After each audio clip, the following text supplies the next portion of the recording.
வணக்க நண்பர்களே, ரொம்ப நாள் கழிச்சு வாய்ஸ் ஓவர் கொடுக்குற மாதிரி எனக்கு ஃபீல் ஆகுது. உங்களுக்கு எப்படி இருக்குன்னு கமெண்ட்டில் சொல்லிட்டு போங்க. உடல் மாற்று சீரீஸில் இன்றைக்கி 61 வேர்வையோட வெற்றிக்குறியை போட்டு முடிச்சதுக்கப்புறம் பாதி இந்த கார்டியோ பண்ண வந்தாச்சு நண்பர்களே. இஎஃப்எக்ஸில் பக்காவாக போட்டு முடிச்சதுக்கப்புறம் எப்பொழுதும் போல தான் ஸ்கிப்பிங்க்கு வந்தாச்சு.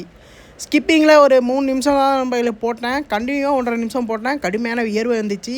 அதை ஃபஸ்ட்டே காமிச்சனால காமிக்க முடியல.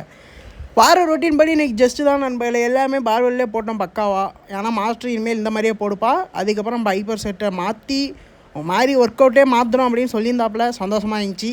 அதன்படி ஒர்க் அவுட்டுக்கு வேறு ஒன்றும் இல்லை தான் நண்பர்களே. பார்வெல்லில் ஒரு 3 workout, incline, decline, French press, அதுக்கப்புறம் ரேர் பெல்ட்டு, அப்புறமேட்டு ஃபுல்லோவர், தம்பிள் ஃபுல்லோவர் முடித்ததுக்கப்புறம் காலை உணவுக்கு முட்டை தான் நண்பர்களே என்னோட கெட்டியில் ஊர்லேருந்து எடுத்துன்னு வந்துட்டேன். காலை உணவுக்கு இனிமேல் முட்டை வந்துக்கினே இருக்கும், கவலைப்பட வேணாம். அதன்படி முட்டையை முழுங்கினதுக்கப்புறம் காந்தா படத்துக்கு போயிட்டேன் நண்பர்களே.